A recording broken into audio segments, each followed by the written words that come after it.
Se habla de la propiedad privada, del Estado de Derecho, de la economía de libre mercado.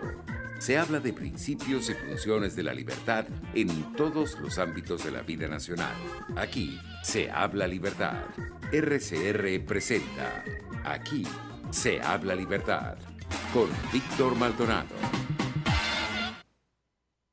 Muy buenos días, hoy 25 de mayo del año 2020, lunes de una nueva semana que empieza, por supuesto, con la esperanza en alza, día que la Iglesia Católica le dedica a San Beda, el venerable presbítero y doctor, un santo del siglo VIII después de Cristo, por supuesto, monje inglés que nació en Newcastle, benedictino que dedicó pues toda su vida a hacer libros a escribir teología, a reflexionar sobre el rol de Dios. Su lema era aprender, enseñar y escribir.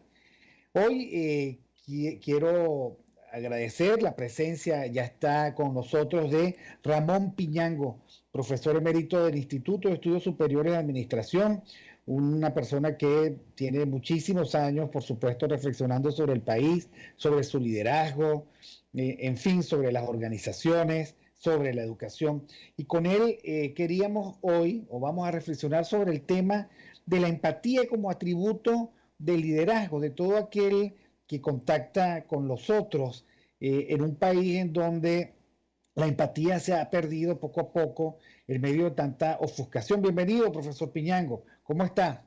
Bien, bien, Víctor, ¿cómo te va? Muy bien, ya en un momento se va a integrar, en algún momento se va a integrar Alexander Campos. Bueno, quería ver en primer lugar cómo estaba viendo las cosas, eh, esta nueva y sobrevenida condición y situación que se nos ha impuesto a todos, pero a los venezolanos pareciera que con un rigor especial. Ajá. Sí, bueno, ¿cómo lo ve? Bueno, esta circunstancia en este momento, en estos días, en estos últimos días, la veo cada vez más confusa y cada vez más preocupante, porque los problemas se van agravando cada vez más.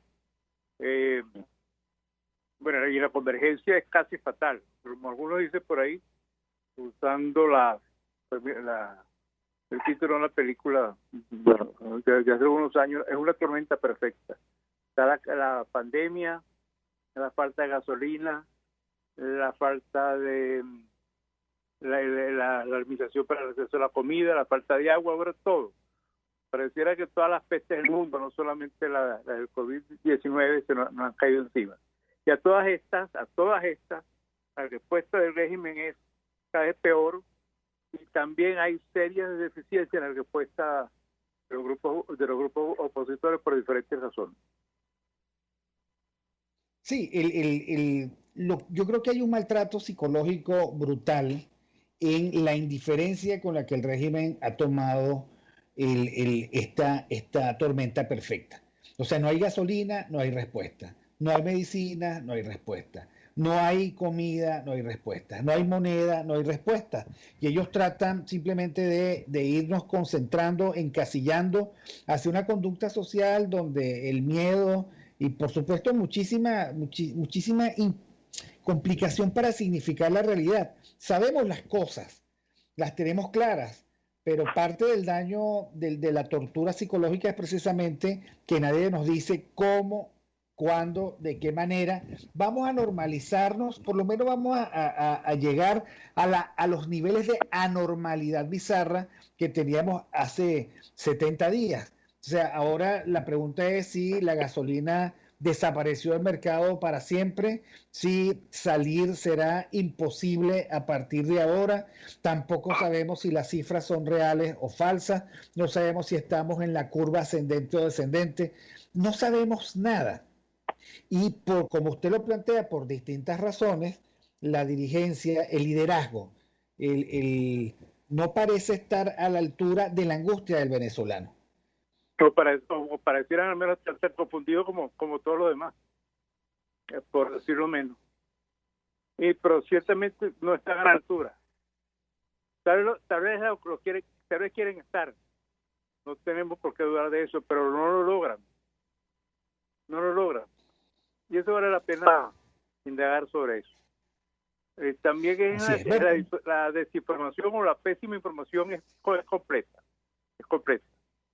Y fíjate, y en buena parte de la población, no solamente los sectores populares, sino uno puede hacer un corte vertical y transversal hasta distintos sectores sociales y económicos, y va a encontrar también confusión.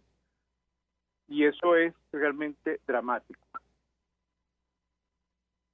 Sí, porque pareciera ser un hormiguero sin saber dónde, unas hormigas sin saber dónde quedó el hormiguero. Mira, bueno, ya tenemos con nosotros a Alexander Campos. Bienvenido, Alexander. Y se me había olvidado decir que, bueno, gracias a Jaime Nestares en la Dirección General de la Estación, a Wilitza Arcaya en la Gerencia de Producción, Catherine Manzano en la producción, José Gregorio González en los controles, Argenis Barreto en la lectura de las noticias. Saludos desde aquí a Marilia García y Jackson Vargas y a todos los que nos están viendo por todos los canales que tenemos a disposición, tratando de resolver este inmenso nivel, este inmenso grado de confusión en el que nos encontramos, que sabemos poco, tal vez eso es lo importante, y sabemos que podría hacerse mucho más, y eso tal vez es importante. Alexander, bienvenido, ¿cómo estás?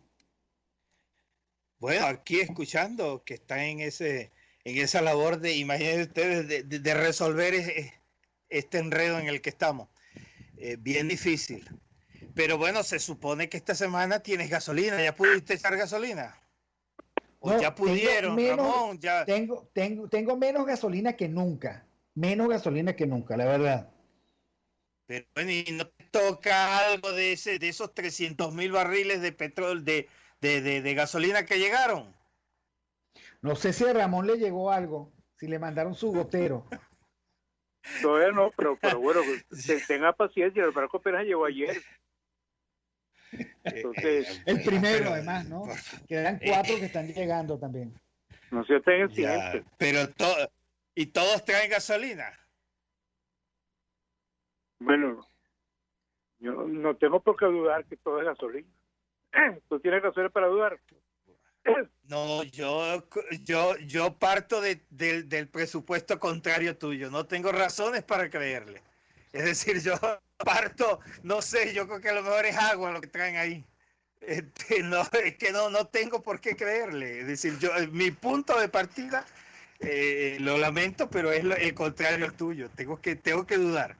Porque es que siempre han mentido. Entonces, si siempre han mentido en las cosas para la gente, favorable a la gente, no sé por qué yo tengo hoy que creerles que realmente hay gasolina. Y si hay gasolina, no tengo por qué creerle que a mí me va a tocar un solo litro de eso no sé cuánto, porque es que nunca es para uno, pues siempre es para ellos. Entonces, bueno, lo que pasa es que no quiero crearme ni falsas expectativas a mí mismo, lo que me haga bajar las defensas que pueda tener psicológicas ante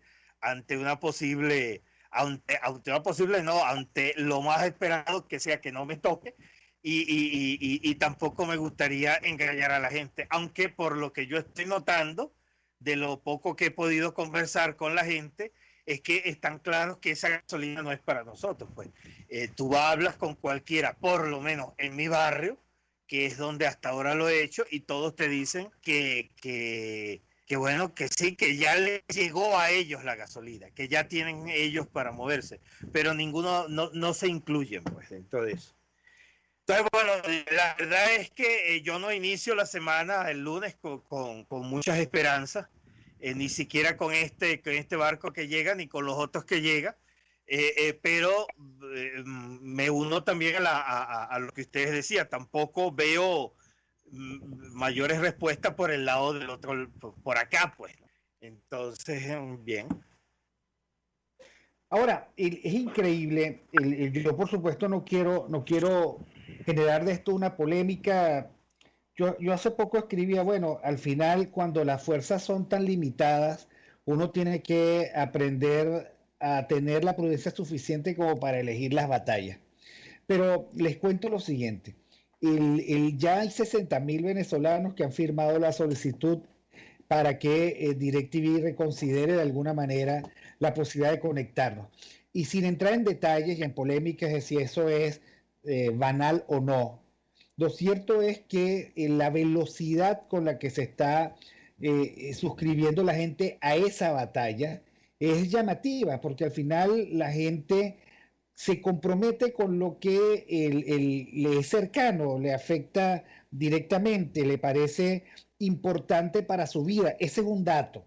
No quiero, por supuesto, que caigamos en qué horror la gente en este grado de banalidad, etcétera, porque solo los que lo sufren tienen cómo saber cuán importante es eso o no, igual que la gasolina. No tener gasolina es una tragedia. Ahora, profesor Piñango, una pregunta. Yo recordaba el título de un libro de Adela Cortina que aludía creo que a una frase de Kant, pero ustedes que son más cultos que yo me podrán corregir si no es así. Y ella decía es que hasta en un pueblo de demonios hacía falta orden social y reglas. Y lo digo porque... ¿En un pueblo? Hasta en un pueblo de demonios, hasta en el infierno, hace falta un mínimo de reglas sociales. O sea, el régimen que es el sumo sacerdote del caos necesita alguna normalidad o no. Esa es la pregunta. Dentro de la racionalidad de esto que es caos, ¿hay algún atractor que signifique el esfuerzo de ellos de normalizar esto, profesor Piñango? Yo creo, bueno, vamos a ir a la respuesta en dos partes. Por la información que me ha llegado de gente que los ha contactado o que ha sido contactado por gente del régimen, pareciera que hay un sector que está dispuesto a conversar para encontrar una salida, por lo menos en las cosas económicas. Eso es lo que entiendo. Ahora, mi impresión es que eso puede ser verdad, pero tengo la impresión que son de algunos nada más. Y tengo la impresión también que el régimen está fracturado de alguna manera. Aunque lo que maximizan todos, y todos son todos, creo yo, es el tratar de mantenerse en el poder a como de lugar. Y eso incluye tal vez ceder en algunas cosas para lograr una cierta normalidad. Lo que pasa es que ya cada vez es más tarde. Cada día que pasa es más tarde. Y que las cosas se van agravando. Y yo cabe porque por lo que estamos viendo, no se necesitan cifras, ni estadísticas, ni números de los economistas, números agregados, PIB, etcétera, etcétera, etcétera, que son dramáticos sin duda, para percatarse que la economía real está realmente a niveles cada vez peores. Y eso, lo cual significa sufrimiento para muchos, especialmente para los grupos de menos recursos. Sí, obviamente, Alexander. O sea, el otro tema es que nosotros vemos el derrumbe del país como si no fuera con nosotros. Pero, disculpa, Víctor, lo que dicen, creo que lo que dicen tiene mucha razón, en el sentido de que no puedes vivir en el permanente caos. Todas las historias de todos los procesos revolucionarios indican que hay un momento en el que la maldad tiene que tener un sistema y un orden. No es la maldad hecha sistemáticamente, se revierte sobre el maligno. Eso es un aprendizaje que todo maligno eso aprende, hace, todo maligno hace, porque se da cuenta que si no ordena la maldad y el caos, esa maldad se le revierte y se le revierte no en beneficio. Entonces, este régimen no ha logrado mantener un cierto orden. No ha logrado mantener un orden en el caos que él ha producido. No lo ha sistematizado y a cada rato se está reordenando. Y eso no puede ser permanente. Y tú dices, pero bueno, ¿y cómo es posible que siendo de esa manera no haya no se haya derrumbado. Bueno, porque del otro lado tampoco ha habido una reacción para aprovecharse de ese caos, de ese desorden.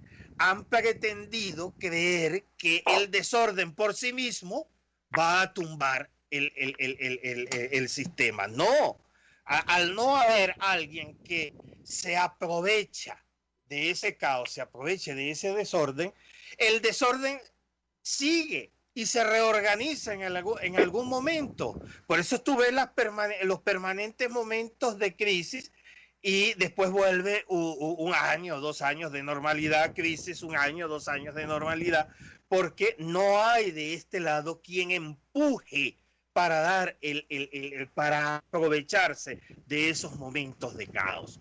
Entonces, al contrario, siempre sale alguno, ay, dialoguemos, ay, calmemos la cosa. Es decir, ay, dejemos que se reorganicen. Mientras, lo que nos dice la historia es que en esos momentos es que tú tienes que apretar la estrategia histórica. La historia te dice que la estrategia no es la connivencia en ese momento. Te dice que aprieta, caramba. Aprieta como sea, pero aprieta, no afloje. Entonces, para aprovechar ese momento.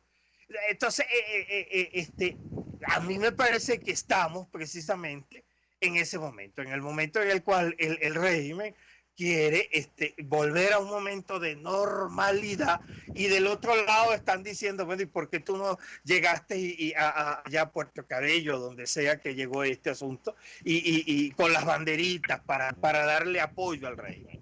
En ese sentido, no te aprovechas de lo que el caos crea en el sistema. Al contrario, dejas que el sistema se reorganice.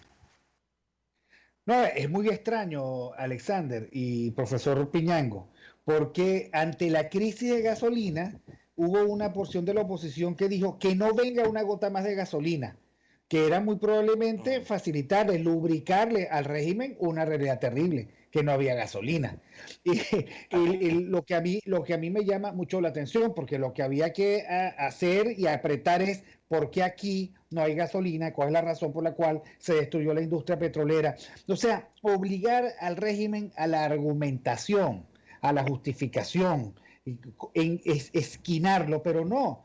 Aquí la estrategia fue que no venga la gasolina, esto debilita al régimen. No lo sé. Todo es muy confuso, esas estrategias yo no las entiendo. Yo lo que entiendo es que tiene que haber un mínimo de normalidad en esta condición bizarra y terrible que es vivir en un campo de concentración, en donde cuando los guardianes no traen comida, los presos dicen, bien, bueno, no traigas comida para que colapse el campo de concentración. Eso es lo que yo no termino de entender. ¿Usted qué opina, profesor Piñango?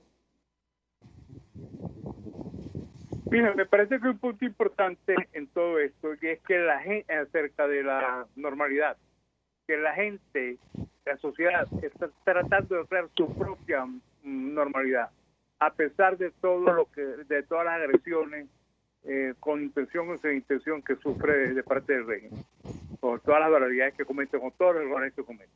Estamos tratando de crear una normalidad, incluso, por ejemplo, para el suministro de gasolina. Buena parte de la gente nos hemos convertido en bachaqueros, buscando, porque se necesita uno trasladarse, porque es peligroso vivir en lugares aislados, como por ejemplo donde yo vivo, donde viven muchísimos, y no tener gasolina para trasladar. Sería casi irresponsable no moverse, o mejor dicho, casi es irresponsable no moverse para tener algo de gasolina. Entonces, de alguna manera trata uno de crear un suministro estable de gasolina, y hacía muchas cosas.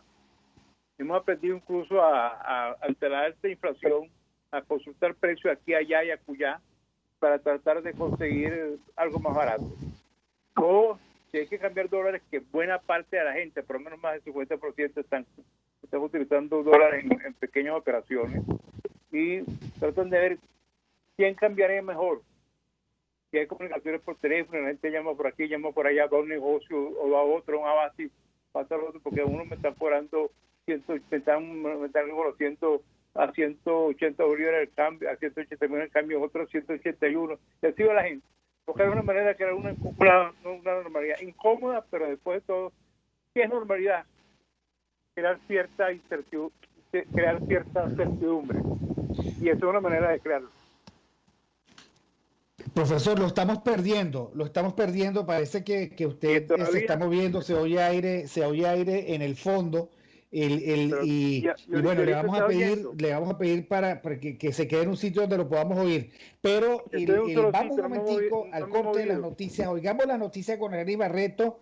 Catherine se encargará de referirle esto al profesor Piñango y ya volvemos para hablar de empatía, del costo, de las nuevas normalidades, de los desequilibrios inestables que estamos viviendo, de la falta de gasolina, de la falta de todo, y de esto que sobre todo nos daña, que es la falta de la verdad. Vamos con Argenis Barreto y ya regresamos.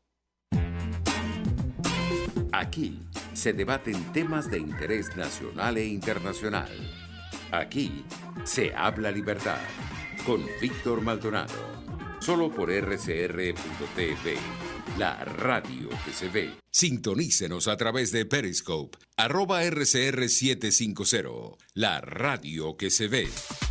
Porque las oportunidades se dan una sola vez, ni lo pienses. Ávila Gallery está rematando todas sus obras con precios de locura.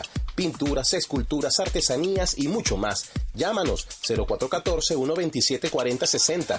Estamos en el lobby del Hotel Ávila de San Bernardino y en Instagram @AvilaGallery1 en número. Recuerda, 0414-127-4060. Ávila Gallery, tu centro de arte moderno. Pluralidad contigo, respeto contigo, responsabilidad contigo, libertad contigo. Estamos contigo y punto. De lunes a viernes a la 1 de la tarde. Contigo, solo por RCR 750 AM. Porque lo bueno une. Informe RCR presenta titulares. El segundo tanquero iraní con cargamento de gasolina se encuentra hoy en aguas venezolanas. Tarek William Saab, fiscal general designado por la cuestionada Asamblea Nacional Constituyente, introdujo este lunes en la Sala Constitucional del cuestionado Tribunal Supremo de Justicia un recurso de interpretación para determinar si Voluntad Popular es una organización terrorista.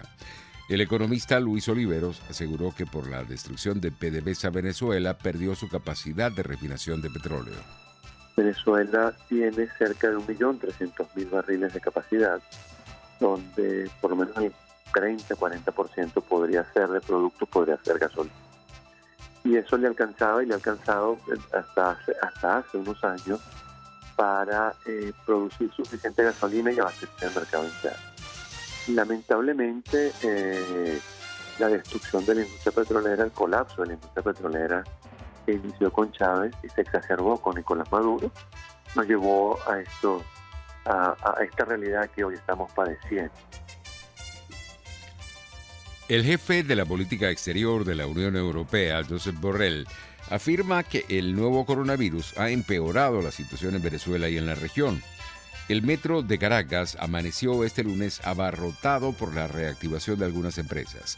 En internacionales, más de 40.000 muertos ha dejado el nuevo coronavirus en América Latina y el Caribe.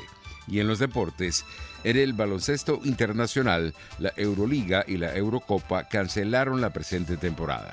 11:32. Continúen con Aquí se habla libertad.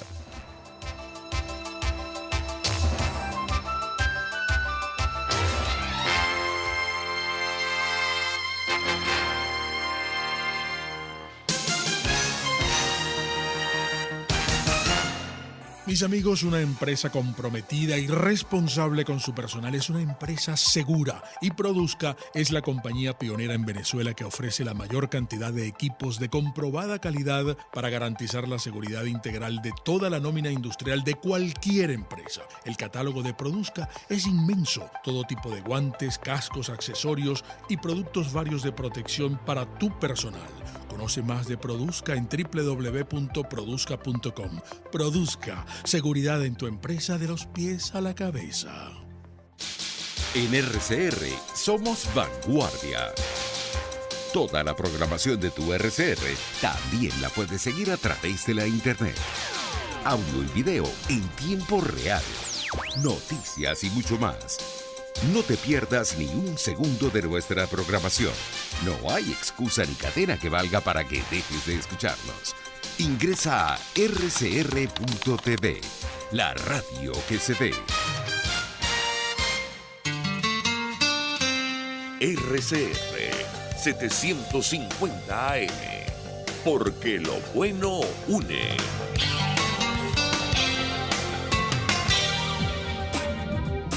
Ideas para alcanzar un país con libertad económica, democracia política y seguridad jurídica. Aquí se habla libertad con Víctor Maldonado. Solo por rcr.tv, la radio que se ve.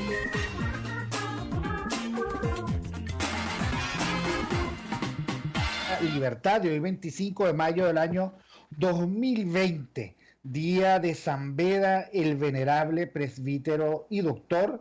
Gracias, por supuesto, a todo el esfuerzo que hace Jaime Nestares desde la Dirección General de la Estación, su equipo conformado por Gulitza Arcaya en la gerencia de producción, Catherine Manzano en la producción, José Gregorio González en los controles, Argenis Barreto, que también lee las noticias, aunque sean malas, Marilia García, Jackson Vargas, que están siempre allí, y bueno, todos los que nos escuchan por todos los canales que están a disposición, Periscope y Twitter, @RCR750, RCR.tv, TuneIn, el canal en vivo de YouTube, en fin, como decía San Beda, aprender, enseñar, escribir, que es de lo que se trata. Bueno, sí, estamos conversando con Ramón Piñango y Alexander Campos. Alexander Campos, como siempre, con nosotros todos los lunes y con un invitado de excepción, profesor emérito de IESA, que sabe de organizaciones, doctor en educación, que le sigue la pista al país.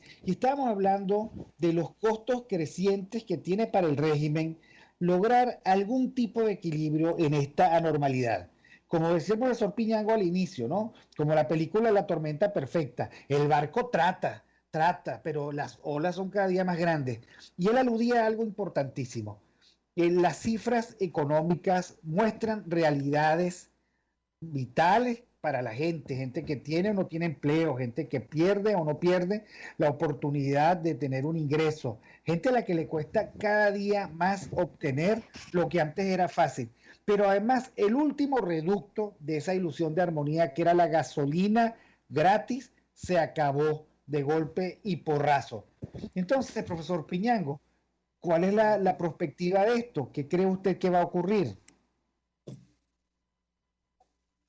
Mira, estaba a punto de poner un tweet en estos días. No lo he hecho, pero va con la siguiente idea. Son tantas las equivocaciones que hemos cometido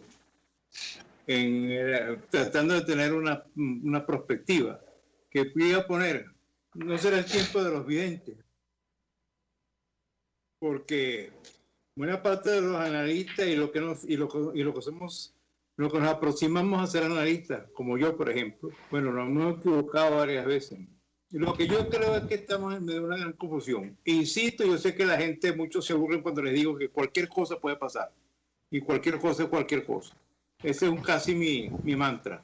Este es también tiempo de mantra. Y bueno, lo que me preocupa es que la presión sobre la gente es cada vez mayor. Es cada vez mayor. Y las carencias, el desastre del régimen y las carencias comunicativas de la oposición hacen que se vaya creando, que aumente cada vez más el vacío de liderazgo y la gente busque respuestas de una u otra forma. Lo que pasó me dejó muy preocupado lo que pasó con Wilexis hace unos cuantos días, que la gente de repente fascinada con Wilexis. ¿Por qué? Porque Wilexis da la respuesta. Y respuestas que le satisfacían a la gente, porque eran concretas, garantizaban seguridad a su manera, pero la garantizaban. Y eso lo que indica es que la gente anda desesperada buscando cualquier tipo de seguridad. Fíjate que lo que la gente anda buscando, hay un hambre, además del hambre real, material, por comida, hay un hambre de certidumbre. Y la incertidumbre, cuando se mantiene en el tiempo, va creando angustia. O la gente tratando de sobrevivir se va resignando, lo cual es muy grave. Entonces estamos ahorita en el borde de la angustia o de la resignación. Y ambas cosas son preocupantes. Tal vez la peor de todas es la resignación. Eso es lo que yo me atrevo a decir. ¿Ahora qué va a pasar? No sé. ¿No sabe, profesor Piñán? Sí, siga. Siga. Diciendo que en general trato de mantener una actitud optimista. Porque creo que, y no quiero lucir cínico, que lo bueno de esto es lo mal que se está poniendo. O dicho, traduciendo del inglés, las cosas mejorarán después que empeoren. Eso me parece muy bien, porque ese principio de esperanza me parece muy realista. Alexander, ¿tú qué nos puedes aportar? Mire, el tema, digamos, que nos convoca hoy, se escucha. Te estamos escuchando perfecto. Okay. El tema que nos convoca hoy a mí me parece muy pertinente para digamos, como elemento a introducir para la discusión del momento, el tema de la empatía. Este es un tema que muy tratado, y digamos, en la historia fundamentalmente de la filosofía, pero a principios del siglo XIX a finales del siglo XIX y a principios del siglo XX, pasó de la filosofía a la psicología de manos primero de Dilthey, a través de su discípula Edith Stein, en el que hubo, digamos, un equilibrio entre las dos disciplinas, pero que después lo asumió Freud. Y resumiendo un poco, digamos, las diversas tendencias, unos más, otros menos, empatía para digamos, banalizando el concepto, se puede resumir en tratar de entender aquello que es diferente a nuestro yo, aquello que es distinto a lo nuestro, tratar de entender lo extraño. Yo creo que nosotros hemos fallado o por lo menos los principales analistas y la élite política e intelectual venezolana ha fallado a la hora de entender este proceso político, porque lo ha entendido como un común, como algo cercano, algo parecido a lo que habíamos vivido, y no entendemos que esto es realmente un proceso extraño, distinto, un proceso que hay que tratarlo de comprender a partir de sus propias claves de significación, a través de sus propias dinámicas internas, que no son aquellas claves y aquellos procesos a los cuales nosotros estamos acostumbrados y que ameritan respuestas distintas, en el que entra evidentemente el proceso que está diciendo el profesor, un proceso de incertidumbre, un proceso de apertura, porque puede pasar, sí, cualquier cosa.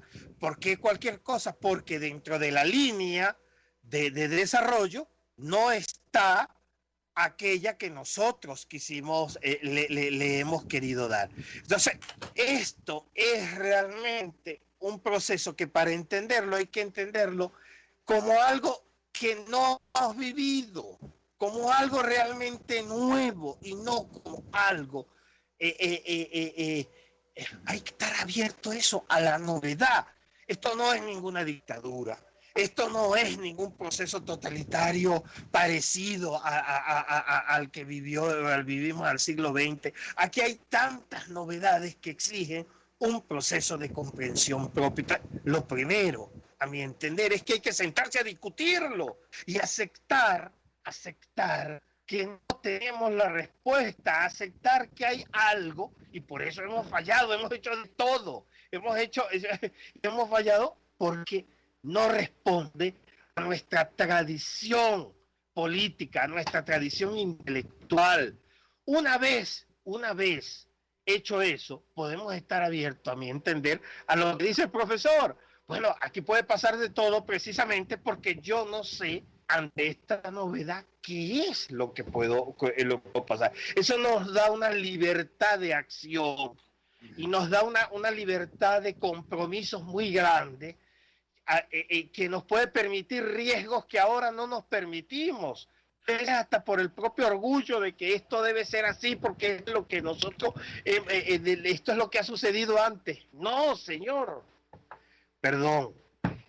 Disculpe, listo. Ahora, profesor Piñango, lo que plantea Alexander, a mí la imagen que tengo, además respecto de lo que usted dijo, que cualquier cosa puede ocurrir, y que las cosas van a mejorar porque están empeorando mucho, a veces yo me siento como que estoy en el mar y me estoy ahogando. O sea, el no tener control sobre mi cuerpo, sobre mi capacidad de salvarme, eso también no puede ocurrir. Bueno, de repente te tiene un bote salvavidas, un barco iraní. No te preocupes. Mira, yo agregaría a lo que dijo Alexander lo siguiente. La empatía necesita comunicación. Sin comunicación no hay empatía. Y comunicación se fundamenta en una relación entre dos. En este caso, entre líderes y pueblo. Y el pueblo se comunica bien con personas o con personas u organizaciones que tienen credibilidad. Entonces lo que necesitamos en este momento es que haya empatía de los líderes con la gente, y la habrá en la medida en que la gente confía en sus líderes también. La comunicación es algo de dos vías, por lo menos eso es lo que indica la social. Y lo que me preocupa es nuevamente, vuelvo al punto.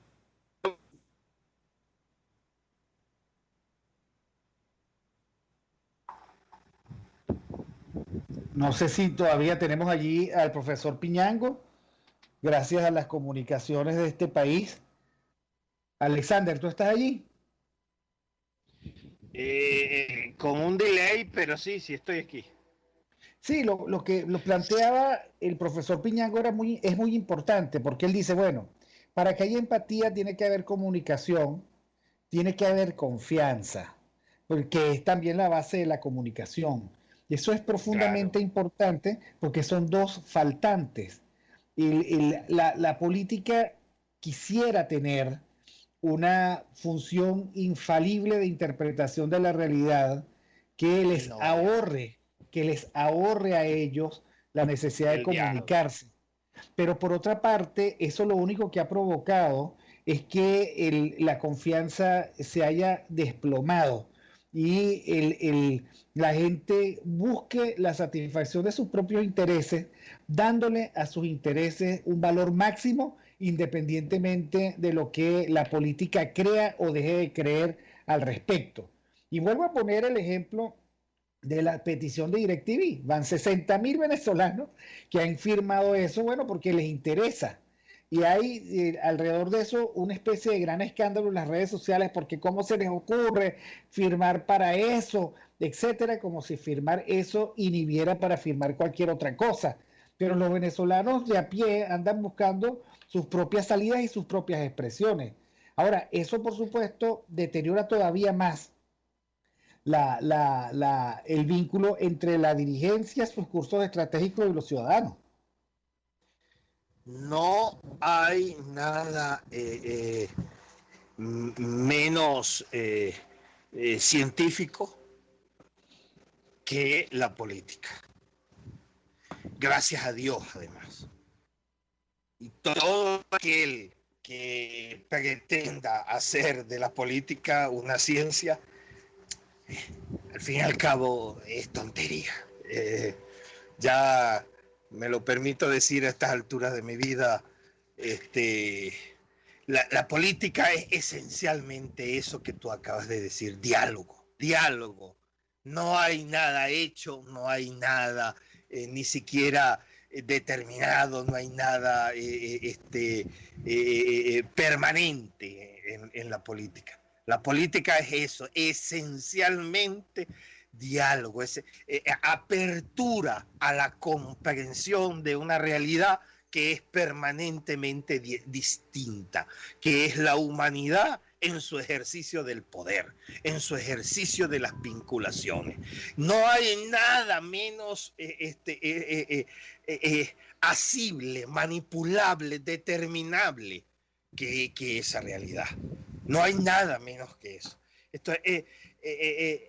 Por eso es el ámbito en el que debemos ser lo más humilde posible. Y como decía el profesor, hay que partir de eso, de la comunicación. Por eso, a mi entender, el grado sumo de la política es esa, la democracia, porque es el modo político en el cual el diálogo es más necesario. En otros modos políticos el diálogo es menos necesario, por eso son menos políticos. Es decir, nosotros vamos avanzando hacia aquello. Entonces, lo que dice el profesor es ciertamente importante. Nosotros estamos viviendo lamentablemente un proceso cada vez más de encerramiento, de enclaustramiento, no solamente del liderazgo, sino de la clase política en general, en unos ámbitos bien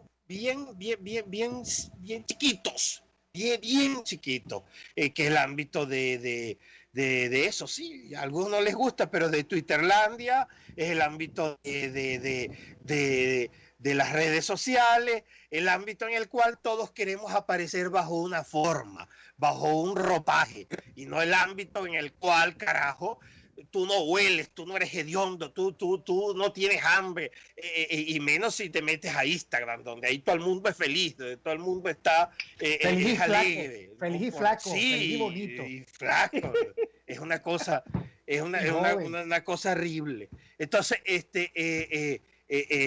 yo creo, sí, que estamos, es una cosa que estamos necesitando con urgencia. Espacios en los cuales los políticos vuelvan a hacer política a partir de la andadura cotidiana de las miserias del poder en las relaciones básicas, en las relaciones más humanas. Pues.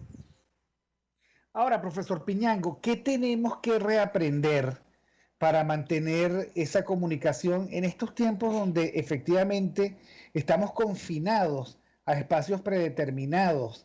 Y estamos tan irritados. La gran preocupación mía de la empatía, y agradezco mucho las precisiones conceptuales de Alexander, es que si no hay empatía no hay posibilidad de compasión. Y este es un país que necesita una compasión activa. Necesita un punto de vista mucho más cercano a la responsabilidad sobre el prójimo. Yo no digo que no la hay. Yo lo digo es que en el camino la podemos terminar de perder. ¿Qué opina usted, profesor Piñango? Bueno, sí, definitivamente eso es un riesgo. Lo personal me preocupa mucho es pareciera, te digo que no tengo información directa, pareciera desde lejos, y observo esto como buena parte de la gente, pareciera que no se está trabajando en equipo en la oposición. Entonces, ayuda muchísimo a la comunicación, al ejercicio de la comunicación. Y aquí hay empatía, si hay un trabajo en equipo. Y si, que pueda decirle a quienes tienen funciones importantes en el liderazgo, mira, no es así, yo estoy sintiendo esto, estoy sintiendo lo otro. Pero temo, y este es un fenómeno que ocurre con muchísima frecuencia en muchísimas sociedades, que los líderes se rodean muchas veces, o los gerentes, o gente que está en funciones de dirección, de gente que los complace diciéndole, tienes razón, qué maravilla lo que dijiste, qué bien te expresaste, chico, te la comiste, o chica, por lo que fuera. Y esto es fatal. Y yo luego suplico casi ya ante lo que está pasando, que por favor se trabajen en equipo y oigan las críticas, que no censuren al que disiente, al que da una opinión diferente. Y en este país después de todo pequeño, todos nos conocemos uno a otro, o por lo menos eso creemos. Entonces, para que haya mejor comunicación y haya mejor empatía, se necesita es la empatía de un grupo, no solamente de una persona, de un portento, de una maravilla. Y eso no lo estoy viendo y eso me preocupa. Alexander, la lógica del equipo se perdió. ¿Perdón? La lógica del equipo se perdió. Y yo estoy de acuerdo con Ramón Piñango. El mayor daño que se le hace a un dirigente es el círculo de yes men, de serviles que son incapaces de observar en el liderazgo algún defecto. No se ha refinado, Víctor, de Sihuyen.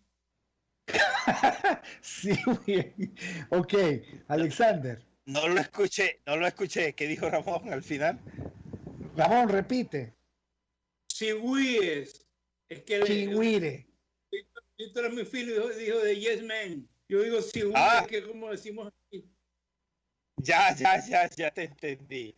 Ok, mira, yo creo que tienes razón. Es decir, eso es parte del problema muy serio cuando uno lo ve en el funcionamiento cotidiano, ve lo serio que es, Yo he escuchado líderes decir aberraciones y líderes de alto calado decir aberraciones como que, bueno, yo tengo asesores para que me recuerden lo que yo pienso. Coño, perdón la expresión, pero mayor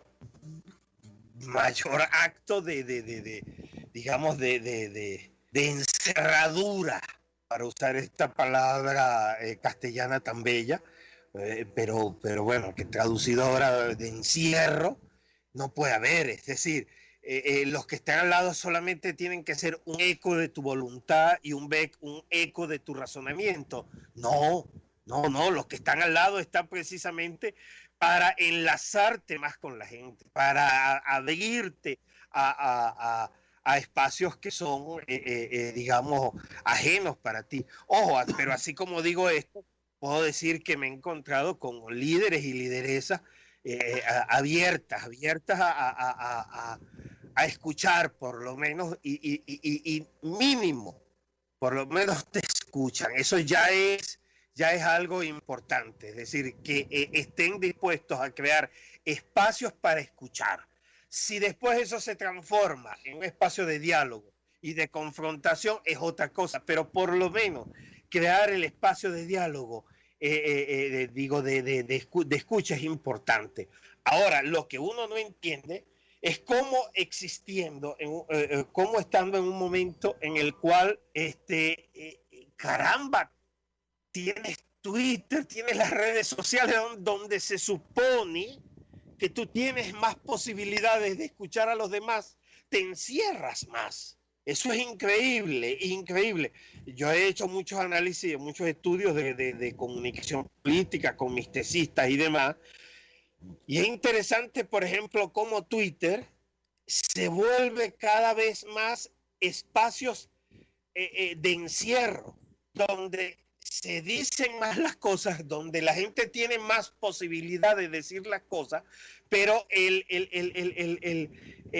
algoritmo está creado de tal manera que formes comunidades en las cuales tú te escuchas solamente a los que hablan de ti mismo y y además se han creado una especie de agresividades en los cuales tú segregas a aquel que no estás pensándote a ti mismo. Entonces, a mí me asombra cómo es posible que en un momento en el cual hayan tantos medios, sean precisamente los líderes más jóvenes aquellos los que no aceptan